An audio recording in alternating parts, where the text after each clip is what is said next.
ಅಂತೂ IPL 2025ರ mega ಆಕ್ಷನ್ಗೆ ಸಂಬಂಧಪಟ್ಟಂತೆ meeting ಒಂದು ನಡೆದಿದೆ. ಅದು ಜೂನಿಂದನೂ ಪೋಸ್ಟ್ಪೋನ್ ಆಗಿ ನಿನ್ನೆ ಅದು ಸಕ್ಸಸ್ಫುಲ್ ಆಗಿ ನಡೆದಿದೆ ಅಂತಲೇ ಹೇಳ್ಬೋದು.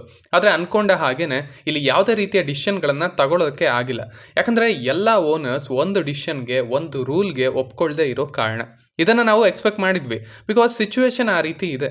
ಇಷ್ಟು ವರ್ಷ ಕಷ್ಟಪಟ್ಟು ಎಫರ್ಟ್ ಹಾಕಿ ಒಂದು ಟೀಮ್ನ ಬಿಲ್ಡ್ ಮಾಡಿ ಟ್ಯಾಲೆಂಟ್ಗಳನ್ನು ಹೊರಗೆ ತಂದು ಈಗ ಅವರನ್ನು ಬಿಟ್ಕೊಡ್ಬೇಕು ಅಂದರೆ ಅದು ಕೆಲವೊಂದು ಟೀಮ್ಗಳಿಗೆ ಫೇರ್ ಅಂತ ಅನಿಸಲ್ಲ.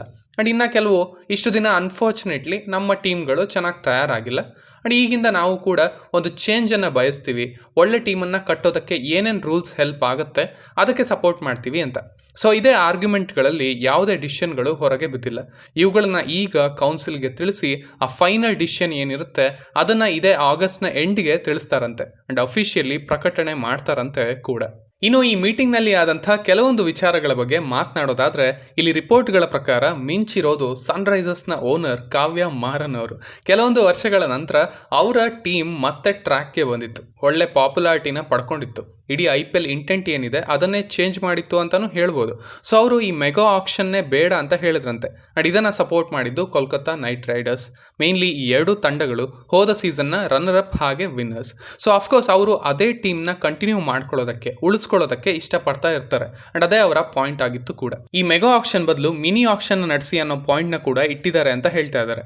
ಆಲ್ಸೋ 3 ವರ್ಷಕ್ಕೊಮ್ಮೆ ಏನು ನಡೀತಿದೆ ಈ ಮೆಗಾ ಆಕ್ಷನ್ ಅದನ್ನು 5 ವರ್ಷಕ್ಕೊಮ್ಮೆ ಅನ್ನೋ ಹಾಗೆ ಮಾಡಿ ಇದು ಟೀಮ್ ಬಿಲ್ಡಿಂಗ್ ಪ್ರೊಸೆಸ್ನ ಹೆಚ್ಚು ಮಾಡುತ್ತೆ ಅನ್ನೋ ಪಾಯಿಂಟ್ನ ತಂದಿದ್ದು ಕೂಡ ಕಾವ್ಯ ಮಾರನ್ ಅವರೇ. ಸೊ ಮೇಡಮ್ ಅವರು ಫುಲ್ ಫಾರ್ಮಲ್ಲಿ ಇದ್ದದ್ದು ಈ ಮೀಟಿಂಗ್ನಲ್ಲಿ. ಇನ್ನು ಆಸ್ ಎಕ್ಸ್ಪೆಕ್ಟೆಡ್ ರಿಟೆನ್ಷನ್ ಬಗ್ಗೆನೂ ಡಿಸ್ಕಷನ್ ನಡೆದಿದೆ. ಆ್ಯಂಡ್ ಸರ್ಪ್ರೈಸಿಂಗ್ಲಿ ಇಲ್ಲಿ ಒಂದಷ್ಟು ಒಳ್ಳೆ ಪಾಯಿಂಟ್ಗಳನ್ನು ಇಟ್ಟಿದ್ದಾರೆ ಕಾವ್ಯ ಅವರು. ಅವ್ರು ಹೇಳಿರೋ ಪ್ರಕಾರ 7 ಜನರನ್ನು ರಿಟೈನ್ ಮಾಡೋದಕ್ಕೆ ಅವಕಾಶ ಕೊಡಿ, ಆದರೆ ಅದರಲ್ಲಿ ಅನ್ಕ್ಯಾಪ್ ಪ್ಲೇಯರ್ಸ್, ಕ್ಯಾಪ್ ಪ್ಲೇಯರ್ಸ್ ಹಾಗೆ ಫಾರಿನ್ ಪ್ಲೇಯರ್ಸ್ ಅಂತ ಹೀಗೆ ವಿಂಗಡಣೆ ಮಾಡಿ ಅವರ ಮೇಲೆ ರೂಲ್ಸ್ ಹಾಕೋ ಹಾಗಿಲ್ಲ. ನಾವು ಆ 7 ಜನರಲ್ಲಿ ಯಾರನ್ನಾದರೂ ರಿಟೈನ್ ಮಾಡ್ಕೊಳ್ಬಹುದು, ಆ ರೀತಿಯ ಒಂದು ಫ್ರೀಡಮ್ ಕೊಡಿ ಅಂತ ಕೇಳ್ಕೊಂಡಿದ್ದಾರಂತೆ.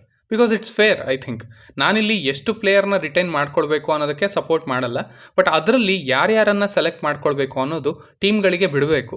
ಅಲ್ಲೂ ಕೂಡ ಒಬ್ಬ ಫಾರಿನ್ ಪ್ಲೇಯರ್, ಒಬ್ಬ ಅನ್ಕ್ಯಾಪ್ ಪ್ಲೇಯರ್ ಹೀಗೆ ರೂಲ್ಸ್ ಇಟ್ಟರೆ ಅದು ಟೀಮ್ ಪರ್ಸ್ಪೆಕ್ಟಿವ್ನಿಂದ ಅಷ್ಟು ಫೇರ್ ಆಗಿ ಇರೋದಿಲ್ಲ ಅಂತ ಅಂದ್ಕೊಳ್ತೀನಿ. ಇವುಗಳ ಮಧ್ಯ ಇಲ್ಲಿ ಒಂದು ಫೈಟ್ ಕೂಡ ನಡೆದಿದೆ ಅಂತ ಹೇಳ್ತಾ ಇದ್ದಾರೆ. ಕೋಲ್ಕತ್ತಾ ಓನರ್ ಶಾರುಖ್ ಖಾನ್ ಅವರ ಮಧ್ಯ, ಹಾಗೆಯೇ ಪಂಜಾಬ್ನ ಕೋ ಓನರ್ ವಡಿಯಾ ಅವರ ಮಧ್ಯ. ಅಫ್ಕೋರ್ಸ್ ಶಾರುಖ್ ಖಾನ್ ಅವರಿಗೆ ಹೆಚ್ಚು ರಿಟೆನ್ಷನ್ಸ್ ಬೇಕು, ಆದರೆ ಪಂಜಾಬ್ಗೆ ಅತಿ ಕಮ್ಮಿ ರಿಟೆನ್ಷನ್ಸ್ ಇರಬೇಕು. ರಿಟೆನ್ಷನ್ ಅನ್ನೋದೇ ಇರಲಿಲ್ಲ ಅಂದರೂ ಅವ್ರಿಗೆ ನಡೆಯುತ್ತೆ, ಬಿಕಾಸ್ ಆ ಸ್ಟೇಜಲ್ಲಿ ಇದ್ದಾರೆ ಅವರು. ಒಂದು ಕಂಪ್ಲೀಟ್ ರೀಬೂಟ್ನ ಅವರು ಎಕ್ಸ್ಪೆಕ್ಟ್ ಮಾಡ್ತಾ ಇರ್ತಾರೆ.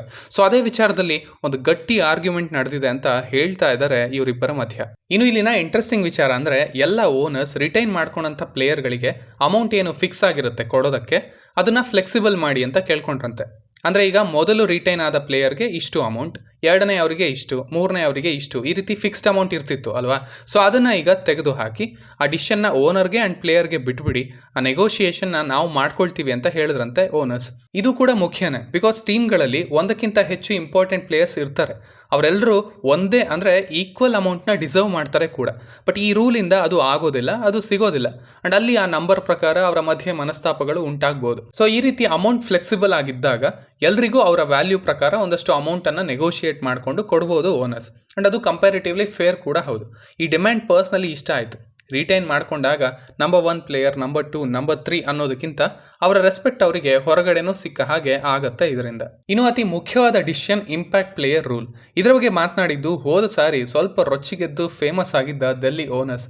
ಅವರ ಪ್ರಕಾರ ಈ ಇಂಪ್ಯಾಕ್ಟ್ ಪ್ಲೇಯರ್ ರೂಲ್ನ ತೆಗಿಬೇಕು.